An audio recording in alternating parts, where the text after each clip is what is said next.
अस्सलाम वालेकुम एवरीवन, उम्मीद है आप सब लोग खैरियत से होंगे and welcome back to our weekly session which is brought to you by Pakistan stock market updates.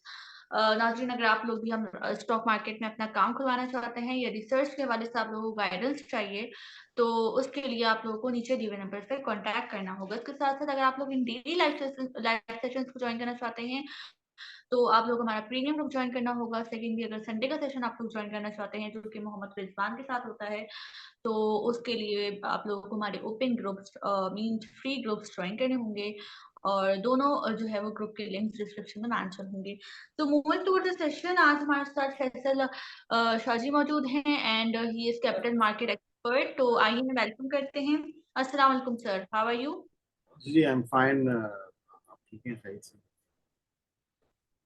Okay sir, हम जैसे आज की मार्केट की बात करें, पिछले 2 दिनों से हम देख रहे हैं मार्केट जो है वो बहुत ज्यादा मार्केट में सेलिंग आ रही है और बहुत रूमर्स भी फैली हुई हैं और कि जो है वो और काफी लोगों का, काफी इन्वेस्टर्स ट्रेडर्स का लॉस भी हो रहा है। तो ये जो सेलिंग आ रही है तो आपको क्या लग रहा है कि किसकी सेलिंग है, इंडिविजुअल्स की है या जो है वो इंस्टीट्यूट की है? नहीं, चूंकि आप ये देखें कि अभी फिलहाल मार्केट में कोई पार्टिसिपेशन खास नहीं है। अगर आप कोई भी बड़ा स्क्रिप्ट बेचने जाते हैं तो बहुत नीचे प्राइस वो हो जाएगी, वॉल्यूम है नहीं।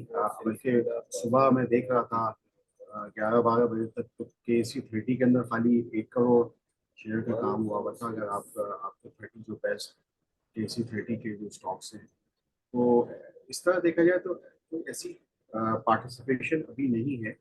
अम, ये है कि इसमें कोई शक नहीं कि ये जो हफ्ता शुरू हुआ तो वहाँ हमने ये देखा कि एक ग्रुप की तरफ से कोई सेलिंग थी। तो ये बहरहाल एक छोटी सी चीज़ है। यूँ देखा जाए तो चूंकि इस वक्त आप अगर एक बड़ी पिक्चर देखना चाहते हैं तो बिसात तो दिख चुकी है। जो भी आप देखे हैं, जो सियासी और जो भी कानूनी तकाजे थे वो पूरे हो चुके हैं। तो ये है कि अब मौके आ गए हैं, तो यहाँ से अब इन्वेस्टर को भागना तो नहीं चाहिए, बल्कि ये तो अब मौके पैदा होंगे। अ, इसमें कोई शक नहीं है कि ये एक्सपेक्टेड नहीं था, ये तवक्को नहीं थी कि इस वीक में इस तरह होगा। लेकिन ये है कि बहरहाल इस तरह के अनफॉर्चून इवेंट्स जो हैं वो हमारी मार्केट में नए नहीं है। और और भी चीज़ ये है कि आपको फंडामेंटल्स को देखना होता है। फंडामेंटल्स, जो फंडामेंटल आज से 5, 6, 8 महीने पहले थे वही हैं। तो आपको कमर बस्ता रहना चाहिए, तैयार होना चाहिए। ओके सर, मैं आपको सॉरी इंटरप्ट करूंगी, आपका आवाज जो है वो क्लियर नहीं है, थोड़ा सा अगर लाउड अगर आप बोल सकें मैं तो मैं फिर। जोर से बोल रहा था, सॉरी। जी। अच्छा, रिफाइनिंग सेक्टर्स की अगर बात की जाए तो हमने देखा रिफाइनिंग में जो एक्सटेंशन की बातें जो है वो हमेशा होती रहती हैं। तो इस बार जो है वो सेशन के अंदर आपको क्या लगता है कौन सी रिफाइनरी जो है वो बेनिफिशियल रहेंगी, स्पेशली पीआरएल और सी एनर्जी? तो क्या ये कमबैक दे सकती हैं? सी एनर्जी और पीआरएल का क्या फ्यूचर आप देख सकते हैं? सिनर्जी पे मतलब उमूमी तौर पे एक कमेंट ही कर सकते हैं कि बहुत पुरानी रिफाइनरी है, एक स्क्रैप वैल्यू की रिफाइनरी है। बिल्कुल 1996 के मामलात हैं। मैं जब स्कूल कॉलेजेस में होता था तो उस वक्त फिजिबिलिटी स्टडी हम पढ़ते थे, तो वहाँ से आगे नहीं बढ़ सके। बहरहाल ये कि बहुत नया कुछ नहीं होगा सिनर्जी में। वो कहते हैं, उन्होंने PSX में नोटिस डाला है कि $1 बिलियन की इन्वेस्टमेंट वो ले आएंगे। जो रिफाइनरी पॉलिसी है उसके तहत वो भी कुछ कंट्रीब्यूट करेंगे। जाहिर बात है उनको एज अ गोइंग कंसर्न चलने के लिए कुछ करना पड़ेगा, लेकिन पेड अप कैपिटल इतना ज़्यादा है कि बहुत बड़ा कुछ नहीं हो सकेगा। बहुत ज़्यादा वॉल्यूम्स के साथ और बहुत ज़्यादा सेल्स के बावजूद भी जो EPS होगी वो इतनी ज़बरदस्त नहीं होगी, और जो बैलेंस शीट की सूरत हाल है वैसे ही होगी। तो इन्वेस्टर जब भी कोई काम करेगा तो अपना रिस्क और अपना जो स्टॉप लॉस वगैरह उसको रखते हुए अपना काम करेगा। सही। टेक्निकली बहुत आसान होता है सिनर्जी को प्रिडिक्ट करना। अगर टेक्निकली आप समझते हैं तो आपको बड़े अच्छे लेवल मिल जाते हैं कि आप इस लेवल के ऊपर आके अच्छा काम कर सकते हैं। सही। अच्छा सर, नेटसोल में हमने जो है वो बहुत र्यूमर्स जो है वो आई थी, जो चाइना के साथ इनका जो कांटेक्ट होने वाला है, और लोग जो है काफी जो इन्वेस्टर्स है ना नेटसोल में। तो क्या लोअर लॉक भी लगा है और फिर अपर लॉक भी लगा कुछ टाइम बाद, तो आप कैसा देखते हैं नेटसोल? देखिए, वोलेटाइल स्क्रिप्ट है, बहुत तरक्की नहीं की कंपनी ने। हमेशा कोई नई कहानी जरूर होती है।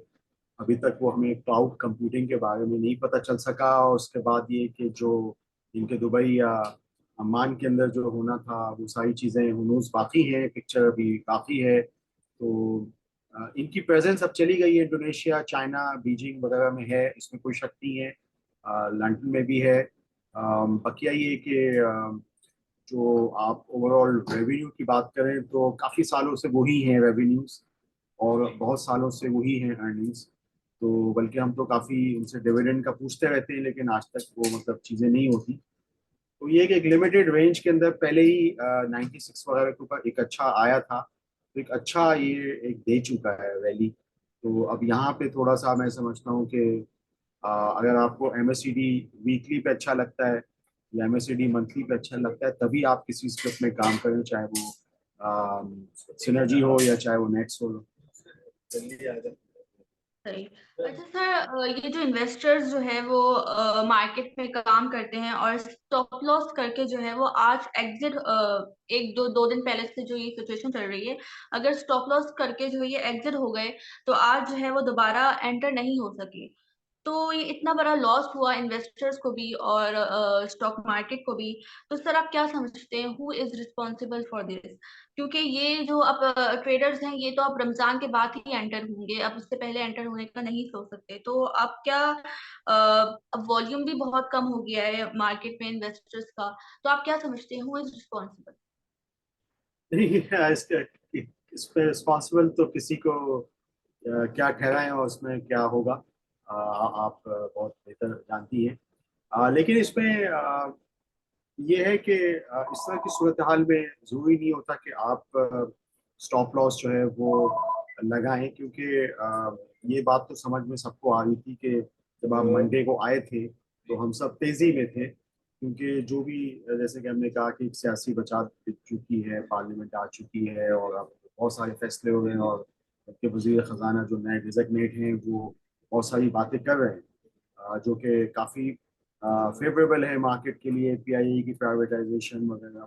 तो ऐसी सूरत हाल में मैं समझता हूँ कि अगर ऐसे अनफोर्सीन इवेंट के अंदर भी इंसान को थोड़ा सा पेशेंस जो है वो करनी चाहिए। मैं तो ऐसे बहुत सारे लोगों को जानता हूँ जिन्होंने कोई सेलिंग वगैरह नहीं की, पैनिक में वो नहीं आए। बहरहाल ये कि हो जाता है, मार्केट है, बाजार है, हो जाता है ये। आपको बहुत सारी अपॉर्चुनिटीज मिल जाएंगी, अगर मार्केट सेटल हो जाती है तो आपको मौके मिल जाएंगे। अच्छा, हमने देखा जैसे मार्केट में हमने आज मजबूत क्लोजिंग की मार्केट है ना 65,000 की, और जो है वो 64,800 का रेजिस्टेंस भी तोड़ा इसने। तो क्लोजिंग के हिसाब से आपको क्या लग रहा है, क्या ये मजीद क्रॉस करेगी या यही रहेगी, या ये जो आईएमएफ से पैकेज मिलेगा तो ये फिर उसके बाद क्रॉस करेगी मार्केट? नहीं, मेरे हिसाब से ऐसा लग रहा है कि we are on course to accept all the IMF demands, और ऑब्वियसली आईएमएफ से बातचीत शुरू हो चुकी है, और ये जो हमारे मौजूदा फाइनेंस मिनिस्टर है, बिल्कुल, क्योंकि पॉलिटिकल इनका कोई एक्सपीरियंसी नहीं है, कोई इनका सियासी वो नहीं है, तो ये तो सारे के सारे मामला कबूल करते चले जाएंगे और निफाज भी कराते चले जाएंगे। तो मार्केट तो उसको पहले ही वो कर लेगी, बल्कि मार्केट को हो सकता है जो रेट कट जो हो सकता है अप्रैल में, मार्च में नहीं, तो उसको भी जो है वो अब फैक्टर इन कर लेगी। तो मैं मुझे तो ये आपने जैसे लेवल्स की बात की, तो जो इन्हीं 64, 600, 700, 800, जो ये इसके ऊपर बंद होना बहुत ही ज़बरदस्त है, और ये यहाँ से रैली की निशानदेही कर रही है। काफ़ी स्क्रिप्ट्स में आप देखें तो मुझे रैली लग रही अच्छा सर, आईएमएफ की जो टीम है पाकिस्तान के साथ अगर मुज़ाकरात के लिए तैयार हो गई है, और इस वक्त क्या आपको क्या लगता है कि ये जो इंस्टॉलमेंट पाकिस्तान को मिल जाएगी, या अगर आपको क्या लगता है कब मिलेगी? है। जो पुराने तजर्बात हैं उनकी रोज से तो काफ़ी यानी आसान नहीं है जितनी भी शराइत होंगी। शराइत क्या है, आप ये समझ सकती हैं कि हमें स्टेट ओन एंटरप्राइजेस को प्राइवेटाइज करना है, और इसके राह में जितनी भी रुकावटें हैं उसको हमें वो करना होगा। और पीआईए का बहुत ज़्यादा आ रहा है कि तकरीबन वो नहीं चाहती है। तो स्टेट ओन एंटरप्राइजेस में बहुत ज़्यादा ब्लीडिंग है फंड्स की, और आप बहुत ज़्यादा आपकी बोरोइंग है, डोमेस्टिक बोरोइंग, उसकी वजह से आप इनको इन लॉस मेकिंग, जो बहुत ही क्रॉनिक मसला है वो आपके डिस्ट्रीब्यूशन कंपनीज हैं, डिस्पोज, तो उनको भी लेने वाले लोग आ जाएंगे अगर उनको एतमाद आएगा। तो मैं समझता हूँ कि जो सबसे बड़ा मसला जो है वो यही है, और प्राइवेटाइजेशन पे बहुत तेज़ी से जाना है। बकिया जो पहले ही पिछली इन्हीं सालों में हमने देखा कि जो एफडीआर रेवेन्यूज के टारगेट्स थे वो आहिस्ता आहिस्ता मीट हो ही रहे हैं, हर महीने भी मीट होते रहे, और बड़े मुश्किल हालात है उसके बावजूद भी मीट होते रहे। तो ये 13 या 14 ट्रिलियन का जो होगा ये हो ही जाएगा। लेकिन जाहिर बात है इसमें थोड़ा सा हम देखेंगे कि ये अगर होलसेल मार्केट, होलसेल को और ये जो आड़तियों को करते हैं, अगर टैक्स नेट पे लेकर आते हैं तो ये बहुत बड़ा काम होगा, जो कि हो जाना चाहिए।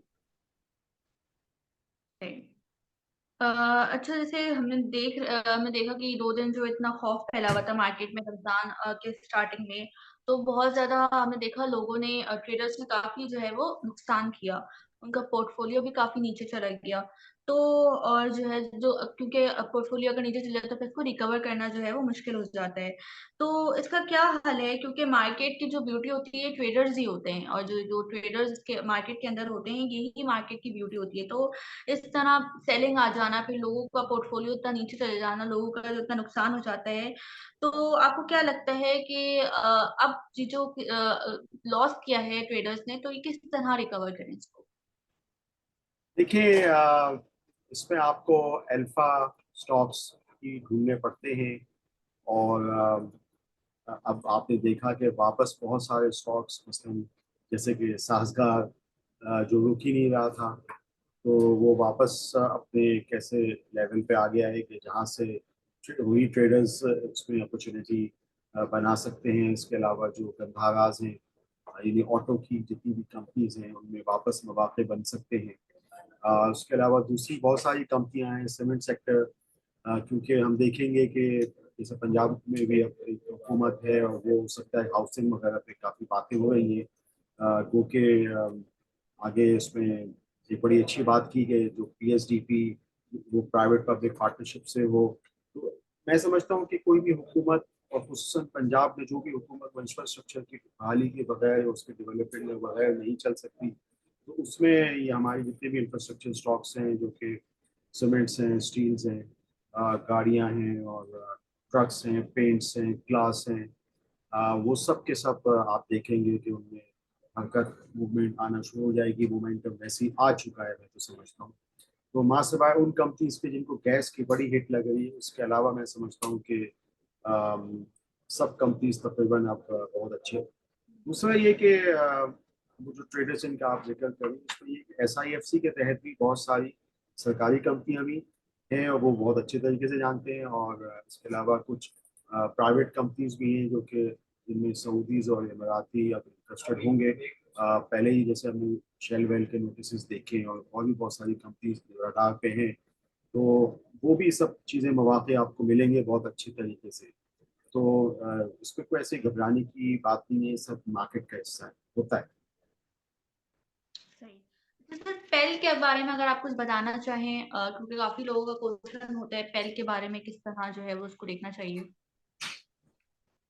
देखिए, पेल यूं तो बड़े मतलब अंडरवैल्यूड है, काफ़ी प्राइस बहुत नीचे है। गो के डिविडेंड या वैल्यू इन्वेस्टमेंट तो नहीं कह सकते, लेकिन ये कि आपने देखा होगा कि ये जो बिजली के मीटर्स बदले जा रहे हैं, और हर जगह पे बदले जा रहे हैं। तो और इसके अलावा जो ये इलेक्ट्रिक ग्रिड्स पे इनका काम है, अप्लाइंसेस की बहुत बड़ी इनकी वो है। तो ये मैं समझता हूँ कि अगले 2 सालों के लिए वैल्यू इन्वेस्टमेंट हो सकती है। एक इसमें ये है कि एक जो खतरा होता है वो डॉलर का होता है, क्योंकि 23-24 आइटम ये इंपोर्ट करते हैं, तांबा वगैरह, तो उसकी ऊंच नीच से थोड़ा सा हो सकता है। लेकिन इस वक्त तो इस तरह के जितने भी स्टॉक्स हैं वो अच्छे ही लग रहे हैं, तो उसका परेशानी। Okay sir, session wrap up करने से पहले मैं लास्ट क्वेश्चन पूछूंगी, कल आपको क्या लगता है कि यही मोमेंटम रहेगा मार्केट का, ये जो डिक्लाइन फेज चल रहा है, या चेंज होगा मोमेंटम? अम, देखिए, ये जो क्लोजिंग आई है ये काफी हौसला अफजा है, और यहाँ से एक मोमेंटम बनता हुआ लग रहा है। काफी रमजान मुझे याद है कि उनमें तेजी हुई है, और मैं ये समझता हूँ कि ये ट्रेडर्स जो हैं वो बहुत जल्द वापस आ जाएंगे, इन्वेस्टर्स बहुत जल्द वापस आ जाएंगे। और क्योंकि काफ़ी जो स्टेटमेंट्स हैं, फाइनेंशियल फाइनेंस मिनिस्टर जो है डेवलपमेंट है, ये जो कहती है कि आला मिलिए प्राइम मिनिस्टर से, वो भी एक मसला डेवलपमेंट है। तो तकरीबन हर जगह पे चीज़ें सही लग रही हैं। प्राइवेटाइजेशन की मद में थोड़ा तेज़ी ज़्यादा होनी चाहिए। उस हवाले से अगर कोई जैसे पीआईए के अलावा भी बहुत सारी चीज़ें अगर आती हैं, वो मैं समझता हूँ कि बहुत बड़ा ट्रिगर होगा। आगे एसआईएफ चीज़ों को रन करेगा, वो खबरें मार्केट को चलेगा।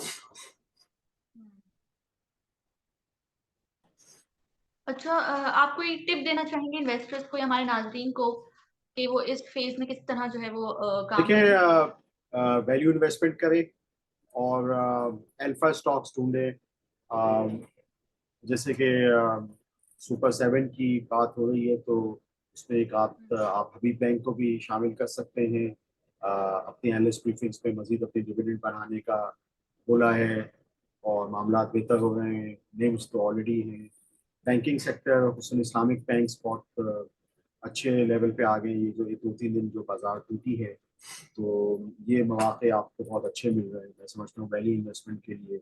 आपने एक बात भी देखी होगी, इधर के बहुत अच्छे जो स्टॉक्स थे वो तो खास नहीं टूटे, जैसे लकी सीमेंट हो या जान बैंक हो, हब पावर हो, वो तो कोई ऐसा नहीं टूटा। जैसे आप बहुत सारे आप ही कह सकते हैं कि जिनमें स्पेकुलेशन एलिमेंट ज्यादा था वही स्टॉक्स टूटे। उन्हें अच्छे स्टॉक्स इफर्ट वगैरह तो नहीं टूटा। ये भी एक सबक है बहुत सारे लोगों के लिए। बाकी मैंने वैल्यू स्टॉक्स आपको बताया। Thank you so much sir for your valuable time. आपका सेशन काफी इंफॉर्मेटिव रहा। फिर आगे आने वाले सेशन में आपसे फिर मुलाकात होगी। अपना ख्याल रखिएगा। अल्लाह। अल्लाह हाफ़िज़।